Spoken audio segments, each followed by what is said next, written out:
25/8/2024. அவ்யக்த பாப்தாதா திருப்புதல் தேதி 4/11/2001.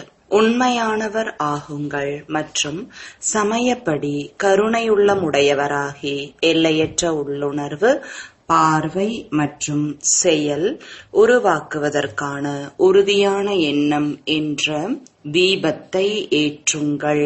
இன்று அன்பு கடல் பாப்தாதா தன்னுடைய மிகவும் அன்பான, தேடி கண்டெடுக்கப்பட்ட, செல்லமான, இனிமையிலும் இனிமையான குழந்தைகளை சந்திப்பதற்காக வந்திருக்கின்றார்கள். நீங்கள் அனைவரும் கூட சந்திப்பை கொண்டாட வந்திருக்கின்றீர்கள் அல்லவா?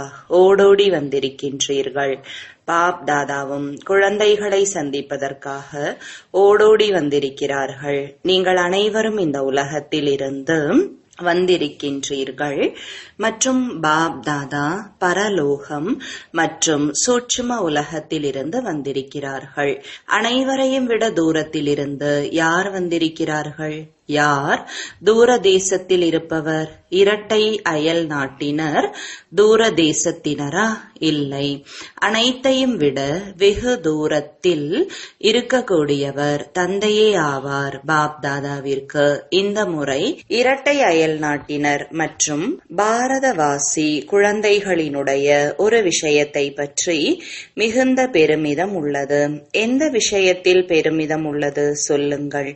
எப்பேற்பட்ட சூழ்நிலையிலும் தந்தையை சந்திப்பதற்காக வந்து சேர்ந்து விட்டீர்கள் என்று விசேஷமாக இரட்டை அயல்நாட்டு குழந்தைகளின் தைரியத்தை பார்த்து பாப் தாதாவிற்கு பெருமையாக உள்ளது. நாடகம் விளையாட்டை காண்பித்தது. ஆனால் தந்தை மற்றும் குழந்தைகளின் சந்திப்பை நாடகத்தாலும் தடுக்க முடியவில்லை. அப்பேற்பட்ட தைரியம் கொண்டிருக்கும் குழந்தைகள் மீது பாப் தாதா விசேஷமாக வரதானங்களின் மழையை பொழிந்து கொண்டு இருக்கிறார்கள். இன்று இந்த நொடி எந்த குழந்தை எந்த வரதானத்தை விரும்பினாலும் அந்த வரதானம் கிடைக்கும், எளிதாக கிடைக்கும். ஆனால் இந்த வரதானத்தை தினமும் அமிர்த வேளை மற்றும் கர்மயோகி நிலையில் அடிக்கடி உள்ளத்தால் நினைவு செய்ய வேண்டும். உள்ளம் உடைந்து போகக்கூடாது. வரதானம் கிடைத்துள்ளது. எவ்வாறு ஸ்தூல கண்களின் நடுவில் நிரந்தரமாக புள்ளி ஜொலித்து கொண்டிருக்கிறது அல்லவா? அதுபோல எப்பொழுதும் கண்களில் புள்ளி பாபாவை நிறைத்து வைத்துக் கொள்ள வேண்டும். வைத்துக் கொள்ள முடியுமா அல்லது கடினமா? எவ்வாறு ஸ்தூல புள்ளி நிரந்தரமாக உள்ளதோ அதுபோல கண்களில் நிரந்தரமாக புள்ளியான தந்தை நிறைந்திருக்க வேண்டும். நிறைந்து இருக்கிறாரா? பொருந்தி விட்டாரா? வெளியே வந்துவிட மாட்டார் அல்லவா?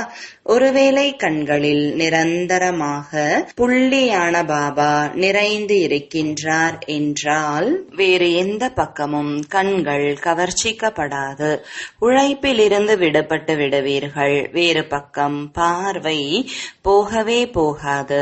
முற்றிலும் பாதுகாப்பானதாக ஆகிவிடும். என்ன நடந்தாலும் சரி, ஆனால் கண்களில் எப்பொழுதும் புள்ளியான தந்தை நிறைந்து இருக்க வேண்டும்.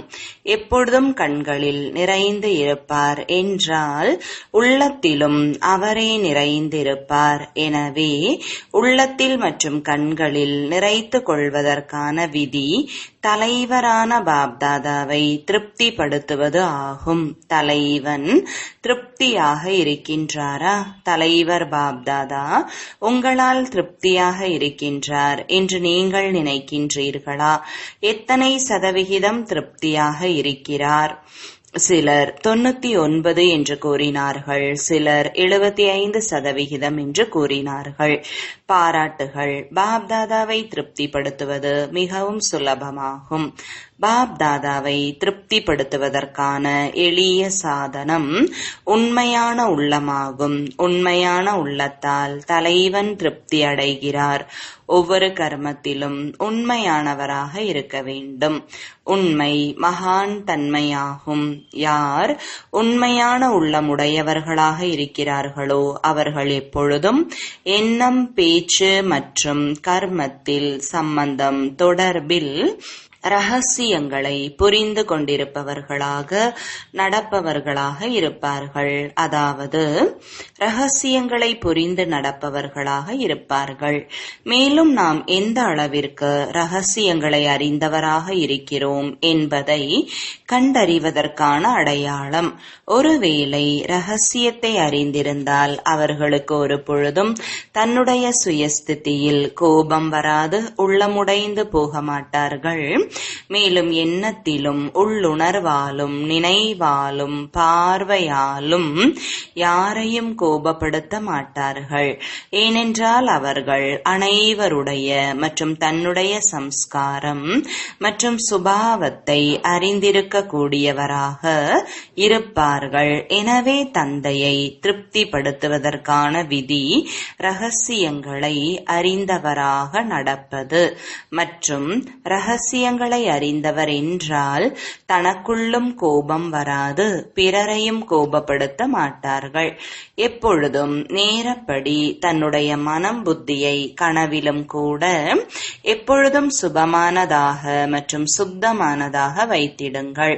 பாப்தாதா சக்திகளை கொடுக்கிறார், ஆனால் சமயத்தில் சக்தி பயன்படுவது இல்லை என்று சில குழந்தைகள் உரையாடலில் கூறுகிறார்கள்.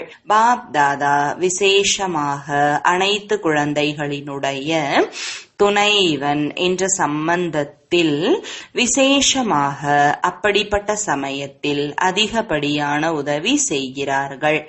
ஏன் குழந்தைகள் நிறைந்தவர் ஆக்கி கூடவே அழைத்து செல்வதற்கு தந்தை பொறுப்பாளராக உள்ளார்.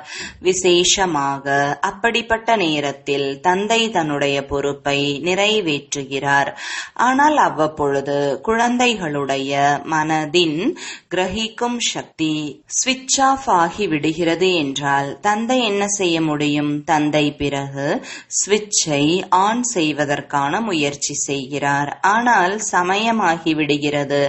ஆகையால் பிறகு எப்பொழுது ஸ்விட்ச் ஆன் ஆகிறதோ அப்பொழுது செய்ய விரும்பவில்லை, ஆனால் நடந்துவிட்டது என்று கூறுகிறார்கள். எனவே எப்பொழுதும் தன்னுடைய மனதின் கேட்சிங் பவர் மற்றும் நீங்கள் டச்சிங் என்று கூறுகிறீர்கள். அந்த டச்சிங் அல்லது கேட்சிங் பவரினுடைய ஸ்விட்சை ஆனில் வைத்திடுங்கள். மாயை அணைத்து விட முயற்சி செய்கிறது, நொடியில் அணைத்து விடுகிறது. ஆகையால் எவ்வாறு சமயம் குறைந்து கொண்டே செல்லுமோ இப்பொழுது இன்னும் குறைய போகிறது. பயப்படவில்லை தானே? பாப்தாதா முன்பே கூறியிருக்கிறார்கள், நீங்கள் அனைவரும் ஏன் வருடத்தை கொண்டாடினீர்கள்? என்ன வருடத்தை கொண்டாடினீர்கள்? சமஸ்காரத்தினால் உலக மாற்றத்திற்கான வருடமாக கொண்டாடினீர்கள். உறுதிதானே? கொண்டாடினீர்கள் அல்லவா? அல்லது மறந்துவிட்டீர்களா? எப்பொழுது குழந்தைகள் உலக மாற்றத்திற்கான எண்ணத்தை உறுதியாக செய்திருக்கிறீர்களோ அப்பொழுது இயற்கையும் தந்தையிடம் கேட்கிறது, சுத்தப்படுத்துவதற்கு நான் ஏற்பாடு செய்கிறேன். ஆனால் சுத்தப்படுத்துவதற்கு யார் நிமித்தமானவர்களோ அவர்கள் செய்யும் பொழுதே செய்யலாமா அல்லது வேண்டாவா, சீக்கிரம் செய்ய வேண்டுமா அல்லது மெதுவாக செய்ய வேண்டுமா என்ற சிந்தனையில் ஆழ்ந்து விடுகிறார்கள். தடுமாற்றத்தில் வந்து விடுகிறார்கள். இப்பொழுது நான் என்ன செய்யட்டும் என்று இயற்கை கேட்கிறது. பாப் தாதா இயற்கைக்கு என்ன பதில் அளிக்கட்டும்? இரட்டை அயல்நாட்டினர் சொல்லுங்கள், இது சரியான பதில் அல்ல. ஒருவேளை இரட்டை அயல்நாட்டினர் காத்து கொண்டிருந்தால் பிறகு விமானம் கிடைக்காது.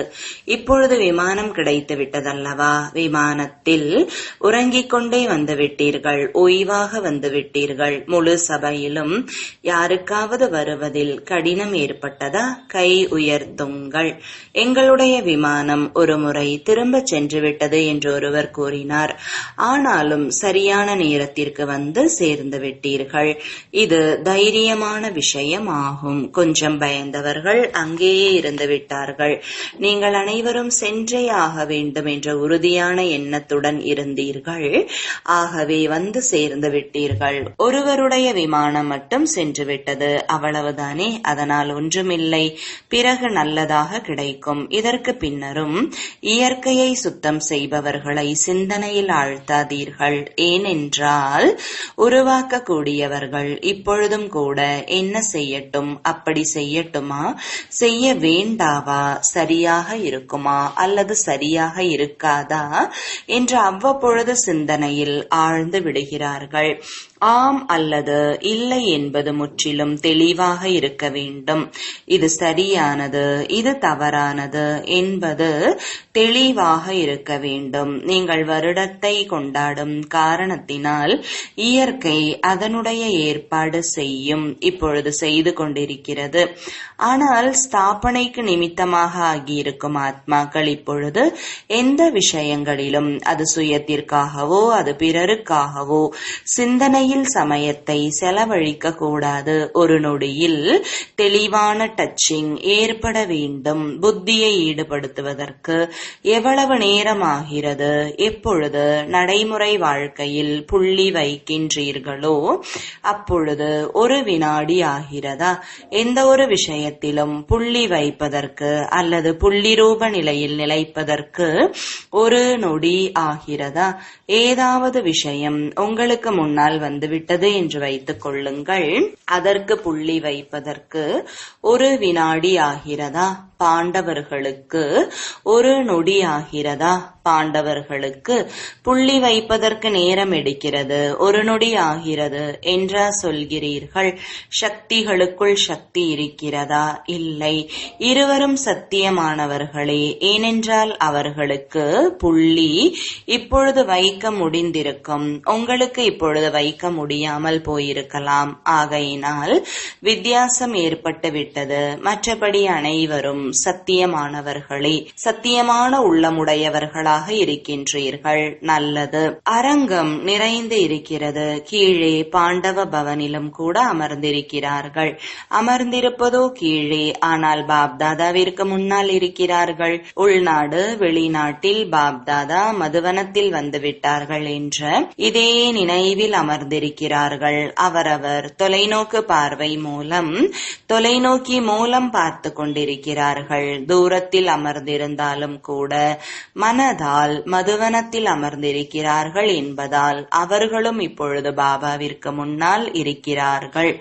உங்களுடைய இந்த சாக்கார வதனத்தில் இந்த சாதனங்கள் முன்பின் ஆக முடியும். ஆனால் இந்த ஆன்மீக தூர பார்வை, தொலைநோக்கு பார்வை ஒரு பொழுதும் கெட்டு போகாது. பாப் தாதாவிற்கு எதிரில் நாலாபுறங்களிலும் உள்ள சேவை நிலையங்களின் அனைத்து குழந்தைகளும் பெறுகிறார்கள். நல்லது. தீபாவளி கொண்டாடி விட்டீர்களா? சங்கம யுகமே கொண்டாடுவதற்கான யுகமாகும். உள்நோக்கு முகமுடையவராகி அதீந்திரிய சுகத்தின் ஆனந்தத்தை கொண்டாடுங்கள். சேவையில் மகாதானியாகி ஆத்மாக்களுக்காக மகாதானம் கொடுத்து கொண்டே கொண்டாடுங்கள். தங்களுக்குள் ஆன்மீக உரையாடல் செய்யுங்கள், நடனமாடுங்கள். சம்பந்தம் தொடர்பில் ஒருவருக்கொருவர் சிறப்பு தன்மையை பாருங்கள். சிறப்பு தன்மையின் நறுமணத்தை எடுத்துக் கொள்ளுங்கள். எப்பொழுதும் கொண்டாட்டமே கொண்டாட்டம்தான். இழக்கக்கூடிய நேரம் முடிந்துவிட்டது. இழக்கக்கூடிய யுகம் கிடையாது அல்லவா? இப்பொழுது கொண்டாடுவதற்கான மற்றும் வருமானம் செய்வதற்கான யுகமாகும். சேமிப்பு செய்வதற்கான யுகமாகும். பாப்தாதா எப்பொழுதும் ஒவ்வொரு குழந்தையிடமும் இதையே பார்த்து கொண்டு இருக்கிறார்கள், கொண்டாடி கொண்டு இருக்கிறார்கள். ஏதாவது ரூபத்தில் கொண்டாடத்தான் வேண்டும். ஏனென்றால் சங்கம யுகத்தில்தான் இழப்பது மற்றும் கொண்டாடுவது ஆகிய இரண்டின் ஞானம் இருக்கிறது. எனவே இழந்த பிறகு கொண்டாடுவது என்பதற்கான மகத்துவம் இருக்கிறது. இப்பொழுது இழப்பது என்பதற்கு புள்ளி வைத்திடுங்கள், நிறுத்திவிடுங்கள். இழக்கக்கூடாது, ஒரு நொடி கூட இழக்கக்கூடாது. வருமானம் செய்யக்கூடிய நேரத்தில் இழந்தால் எப்பொழுது வருமானம் செய்வீர்கள்? பிறகு நேரம் கிடைக்காது. என்னவெல்லாம் பொக்கிஷங்கள் உள்ளன என்று சோதனை செய்யுங்கள். அனைத்தையும் விட பெரிய பொக்கிஷம் எது? சங்கல்பம், சமயம், ஞானம் என்ற பொக்கிஷம் நடைமுறை வாழ்க்கையில் வர வேண்டும். ஞானம் சொல்வது மற்றும் கேட்பது இது முதல் நிலை. ஆனால் ஞானம் என்றால் நாலேஜ். ஞானத்தை என்ன சொல்கின்றீர்கள்? ஞானத்தை ஒளி என்றும் சக்தி என்றும் சொல்கின்றீர்கள் அல்லவா?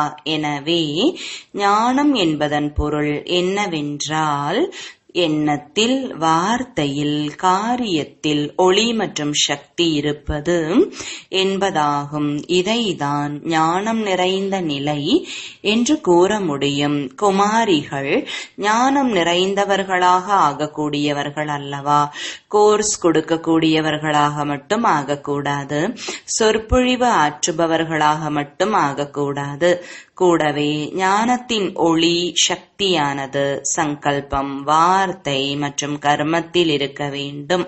குமாரிகள் மீது பாப்தாதாவிற்கு விசேஷமான அன்பு இருக்கிறது. ஏன்? தன்னுடைய வாழ்க்கையை தீர்மானித்து விட்டீர்களா அல்லது தீர்மானிக்க வேண்டுமா? நல்ல முறையில் யோசித்து விட்டீர்களா அல்லது அங்கே சென்று யோசிப்பீர்களா? உறுதியாக யோசித்து விட்டீர்கள் என்றால் வாழ்த்துக்கள். பாருங்கள், இத்தனை கரங்கள் உங்களுக்கு தயாராக கிடைப்பார்கள். எந்த குமாரிகள் பயிற்சி எடுத்துக் கொண்டிருக்கின்றீர்களோ அவர்கள் கை உயர்த்துங்கள். எத்தனை எண்ணிக்கையில் உள்ளனர்? யார் இப்பொழுது சேவையில் ஈடுபடவில்லையோ, சென்டரை பரிபாலனை செய்யவில்லையோ அவர்கள் கை உயர்த்துங்கள். எண்ணுங்கள், பாதி இருக்கிறார்கள். நல்லது, இத்தனை கரங்கள் கிடைத்து விடுவார்கள் அல்லவா? வலது கரங்களா அல்லது இடது கரங்களா? வலது கரம் ஆவீர்கள் அல்லவா? நல்லது, குமாரிகளாக இருக்கிறார்கள்.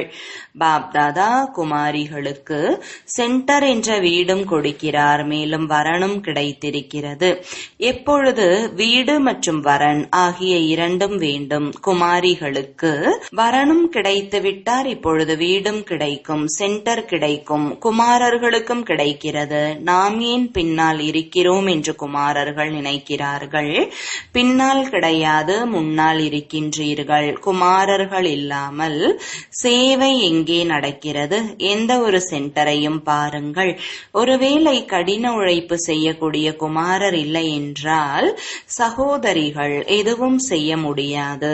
இருவருமே தேவையாக இருக்கிறீர்கள். எனவே பாண்டவர்களுடைய பெயரும் இருக்கிறது, சக்திகளுடைய பெயரும் இருக்கிறது, இருவருடைய பெயரும் இருக்கிறது.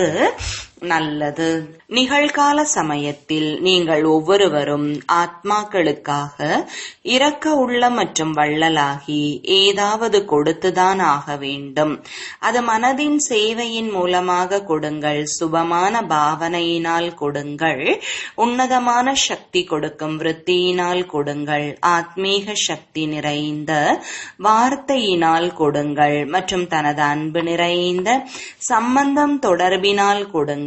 ஆனால் எந்த ஒரு ஆத்மாவும் வஞ்சிக்கப்பட்டு விடக்கூடாது. வள்ளலாகுங்கள், இரக்க உள்ளமுடையவராகுங்கள். கூச்சலிட்டுக் கொண்டிருக்கிறார்கள். பாப்தாதாவிற்கு முன்னே அவரவர் மொழியில் கதறி கொண்டிருக்கிறார்கள். அமைதி கொடுங்கள், அன்பை கொடுங்கள், உள்ளத்தின் அன்பு கொடுங்கள், சுகத்தின் கிரணங்களை காட்டுங்கள். தந்தை எப்படி கொடுப்பார்? குழந்தைகளாகிய உங்கள் மூலமாக தான் கொடுப்பார் அல்லவா? நீங்கள் அனைவரும் பாபாவிற்கு வலது கரங்கள். யாருக்கேனும் ஏதேனும் கொடுக்க வேண்டும் என்றால் கரத்தின் மூலமாக தான் கொடுப்பார்கள். ஆக நீங்கள் அனைவரும் தந்தையின் வலது கரம். பாண்டவர்கள் வலது கரங்களா? வலது கரங்களாகிய உங்களின் நினைவு சின்னம் இருக்கின்றது. நினைவு சின்னம் எதுவென்று தெரியுமா? விராட ரூப சித்திரத்தை பார்த்திருப்பீர்கள். அதில் எத்தனை கைகளை காட்டுகிறார்கள்? அது வலது கரங்களாகிய உங்களுடைய சித்திரம் அல்லவா? குமாரிகளே, அதில் உங்களின் சித்திரம் இருக்கிறது தானே? எனவே இப்பொழுது தந்தை வலது கரங்கள் மூலம் ஆத்மாக்களுக்கு சுகம், அமைதியை கைகளை நிறைத்து கொடுப்பார் அல்லவா? இரக்கத்திற்கு உரியவர்களுக்கு சிறிதளவு கூட கொடுக்கவில்லை என்றால் எவ்வளவு தவிப்பார்கள்? இப்பொழுது அனைவரும் எல்லைக்குட்பட்ட விஷயங்களிலிருந்து உயரத்தில் செல்லுங்கள். எல்லைக்கு உட்பட்ட விஷயங்களில், எல்லைக்கு உட்பட்ட சம்ஸ்காரங்களில் காலத்தை வீணடிக்காதீர்கள். பாப்தாதா இன்றும் அனைத்து குழந்தைகளுக்கும் அவர்கள் இங்கு அமர்ந்திருக்கின்றார்களோ, கிளை நிலையங்களில் அமர்ந்திருக்கின்றார்களோ, உள்நாட்டில் இருக்கின்றார்களோ அல்லது வெளிநாட்டில் இருக்கின்றார்களோ, அனைவருக்கும் இரக்க பாவனையோடு சமிஞ்சை கொடுக்கிறார்கள். பாப்தாதா ஒவ்வொரு குழந்தைகளின் எல்லைக்கு உட்பட்ட விஷயங்கள் மற்றும் எல்லைக்கு உட்பட்ட சுபாவ சுபாவ சம்ஸ்காரங்கள், குறும்புத்தனமான மற்றும் சாதுரியமான சம்ஸ்காரங்கள், சோம்பேறித்தனமான சம்ஸ்காரங்களை நீண்ட காலமாக பார்த்து கொண்டு இருக்கிறார்கள். சில குழந்தைகள் அனைத்தும் நடந்து கொண்டுதான் இருக்கிறது. யார் பார்க்கிறார்கள், யார் அறிவார்கள் என்று நினைக்கிறார்கள். ஆனால் இப்பொழுது வரை பாப் தாதா இரக்க உள்ளமுடையவராக இருக்கிறார்கள். ஆகவே பார்த்தாலும் கேட்டாலும் கூட இரக்கப்பட்டு கொண்டு இருக்கிறார்கள். ஆனால் பாப் தாதா இரக்க உள்ளம் இறுதியாக எதுவரை காட்டுவது என்று கேட்கிறார்கள். எதுவரை? இன்னும் கால அவகாசம் வேண்டுமா என்ன? தந்தையிடம் காலம் கூட இறுதியாக எதுவரை என கேட்கிறது. இயற்கையும் கேட்கிறது. நீங்கள் பதில் கூறுங்கள், பதில் கொடுங்கள். இப்பொழுது வரை தந்தை என்ற ரூபம் மட்டும் இருந்து கொண்டிருக்கிறது. கூடவே ஆசான் மற்றும் சத்குரு என்ற ரூபமும் உள்ளது. ஆனால் தந்தை என்ற சம்பந்தம் இருந்து கொண்டிருக்கிறது. மன்னிப்பு கடலின் பாகம் நடந்து கொண்டிருக்கிறது. ஆனால் தர்மராஜரின் பாகம் நடந்தால் என்னவாகும்? என்ன செய்வீர்கள்? தர்மராஜரின் பாகத்திலும் ஆஹா குழந்தைகளே ஆஹா என்ற ஒலி காதுகளில் ஒலிக்க வேண்டும் என்பதையே பாப்தாதா விரும்புகிறார்கள். பிறகு பாபாவிடம் புகார் கூறக்கூடாது. பாபா, தாங்கள் கூறவில்லையே, நாங்கள் தயாராகி இருப்போம் அல்லவா? எனவே இப்பொழுது எல்லைக்கு உட்பட்ட சின்ன சின்ன விஷயங்களில், சுபாவ சம்ஸ்காரங்களில் நேரத்தை வீணடிக்காதீர்கள். போய்கொண்டிருக்கிறேன், நடக்கிறது என்று கூட அல்ல. சேமிப்பு ஆகிக்கொண்டே உள்ளது. 2 பங்கு, 3 பங்கு, 100 பங்கு என்று சேமிப்பாகிக் கொண்டே உள்ளது. நடக்கிறது அல்ல. எனவே இந்த திட சங்கல்பத்தின் தீபத்தை உள்ளத்தில் ஏற்றுங்கள். எல்லைக்கு உட்பட்டதிலிருந்து எல்லையற்ற உள்ளுணர்வு, பார்வை மற்றும் செயலை உருவாக்கியே தீர வேண்டும். எனவே பாப்தாதா உருவாக்கியே ஆக வேண்டும் என கூறுகிறார்கள். உருவாக்கியே ஆக வேண்டும் என்பதை இன்று கூறிக்கொண்டிருக்கிறார்கள். பிறகு என்ன கூறுவார்கள்? மிகவும் காலதாமதமாகிவிட்டது. காலத்தை பாருங்கள், சேவையை பாருங்கள். சேவை அதிகரித்து கொண்டே உள்ளது. சமயம் ஓடிக்கொண்டிருக்கிறது. ஆனால் சுயம் எல்லைக்கு உட்பட்டதில் இருக்கிறீர்களா அல்லது எல்லையற்ற நிலையில் இருக்கிறீர்களா? எல்லைக்கு உட்பட்ட விஷயங்களுக்கு பின்னே நீங்கள் ஓடாதீர்கள். அப்பொழுது எல்லையற்ற உள்ளுணர்வு, ஸ்வமானத்தின் நிலை உங்கள் பின்னே ஓடி வரும். பாப்தாதா இந்த வருடத்தில் யாரெல்லாம் இந்த சமயம் வரை செய்தார்கள், அதில் திருப்தியுடன் இருக்கிறார்கள், பரிசும் கொடுக்கிறார்கள். ஆனால் இப்பொழுது சேவையில் அனுபவத்தை செய்விக்க வேண்டும். ஒளியில் பலியாகும் விட்டில் பூச்சிகளை உருவாக்க வேண்டும். சகயோகி ஆக்குங்கள் அல்லது துணைவனாக ஆக்குங்கள். ஏதாவது ஆக வேண்டும். அனுபவத்தின் சுரங்கத்தை திறந்திடுங்கள். நன்றாக உள்ளது. இதுவரை சரியாக இருக்கிறது. ஆனால் தீபத்தை மட்டும் சுற்றிவிட்டு பறந்துவிடக்கூடிய விட்டில் பூச்சியாக ஆகக்கூடாது. அனுபவத்தின் பாடத்தை எடுப்பதால் உறுதியான விட்டில் பூச்சி ஆவார்கள். மிகவும் நன்றாக உள்ளது, சொர்க்கமாக இருக்கிறது என்ற இந்த அளவு அனுபவம் செய்கிறார்கள். இதுவே யதார்த்தமான ஞானமாகும். இந்த அளவு சேவைக்கான ரிசல்ட் நன்றாக உள்ளது. இப்பொழுது அனுபவ சொரூபமாகி அனுபவம் செய்வித்திடுங்கள். அனுபவம் செய்யக்கூடியவர்கள் என்றால் தந்தையிடம் நேரடியாக சம்பந்தம் வைப்பவர்கள். அப்படிப்பட்ட அனுபவி விட்டில் பூச்சிகளை தயார் செய்யுங்கள். சகயோகி ஆக்கி இருக்கின்றீர்கள்.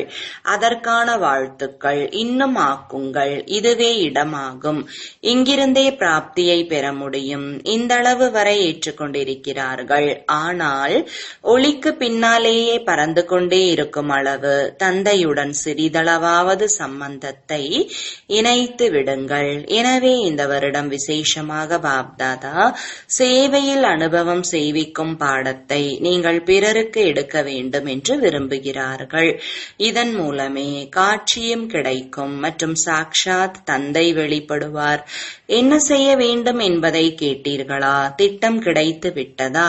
இப்பொழுது இந்த வருடத்தின் முடிவை பார்ப்பார்கள். நாலாபுறங்களிலும் உள்ள மிக அன்பான பாப்தாதாவின் இதய சிம்மாசனத்திற்கு அதிகாரியான சிரேஷ்ட ஆத்மாக்களுக்கு எப்பொழுதும் எல்லைக்குட்பட்ட சுபாவம், சம்ஸ்காரத்தை மாற்றம் செய்யக்கூடிய எல்லையற்ற மாற்றம் கொண்டு வரும் ஆத்மாக்களுக்கு எப்பொழுது ஒரு நொடி ஒரு சங்கல்பம் கூட வீணாக இழக்காத சேமிப்பு செய்யக்கூடிய தீவிர முயற்சி செய்யும் குழந்தைகளுக்கு எப்பொழுதும் கருணையுள்ள உடையவராகி வள்ளலாகி ஒவ்வொரு ஆத்மாவிற்கு, அது பிராமண ஆத்மாவோ தாகமான ஆத்மாவோ, அவர்களுக்கு ஏதாவது உள்ளங்கையை நிறைத்து கொடுக்கக்கூடிய, சகாஷ் வழங்கக்கூடிய, அப்பேற்பட்ட பரந்த உள்ளம் கொண்டிருக்கக்கூடிய குழந்தைகளுக்கு பாப் தாதாவின் மிக மிக மிக மிக அன்பு நினைவுகள் மற்றும் வணக்கங்கள். ஆன்மீக தந்தைக்கு ஆன்மீக குழந்தைகளின் அன்பு நினைவுகளும் வணக்கங்களும். வரதானம்: ஊக்கம் உற்சாகத்தினால் உலக நன்மையின் பொறுப்பை நிறைவேற்றுபவராகி அலட்சிய மற்றும் கவனக்குறைவில் இருந்து விடுபட்டவராகுக. விளக்கம்: புதியவர்களோ அல்லது பழையவர்களோ பிராமணன் ஆவது என்றால் உலக நன்மையின் பொறுப்பை எடுத்துக் கொள்வதாகும். எப்பொழுது எந்த ஒரு பொறுப்பு கிடைக்கும் பொழுதும் தீவிர வேகத்தில் பூர்த்தி செய்கின்றனர். பொறுப்பு இல்லை என்றால் கவனக்குறைவாக இருக்கிறார்கள். பொறுப்பானது அலட்சிய மற்றும் கவனக்குறைவை முடிவடைய செய்து விடுகிறது. ஊக்கம் உற்சாகம் உடையவர்கள் களைப்பற்றவராக இருக்கிறார்கள். அவர்கள் தன்னுடைய முகம் மற்றும் நடத்தையின் மூலம் பிறருடைய ஊக்கம் உற்சாகத்தையும் அதிகரித்துக் கொண்டே இருப்பார்கள். ஸ்லோகன்: சமயப்படி சக்திகளை பயன்படுத்துவது என்றால் ஞானம் மற்றும் யோக சொரூப ஆத்மாவாக ஆவதாகும். குறிப்பு: இன்று நம் அனைவருடைய உயிரினும் அன்பான தாதி பிரகாஷ்மணி அவர்களுடைய புண்ணிய நினைவு நாளாகும். எவ்வாறு தாதி அவர்கள் ஒவ்வொரு காரியத்தில் உண்மையானவராகி உண்மையான உள்ளத்தின் மூலம் உண்மையான தலைவனை திருப்திப்படுத்தி இதய சிம்மாசனதாரி ஆனார்கள், அவ்வாறே நாமும் கூட தாதி அவர்களுக்கு சமமாக ஆக வேண்டும். இதுவே அவர்களுக்கு செய்யும் அன்பு நிறைந்த ஸ்ரத்தாஞ்சலி ஆகும். ஓம் சாந்தி.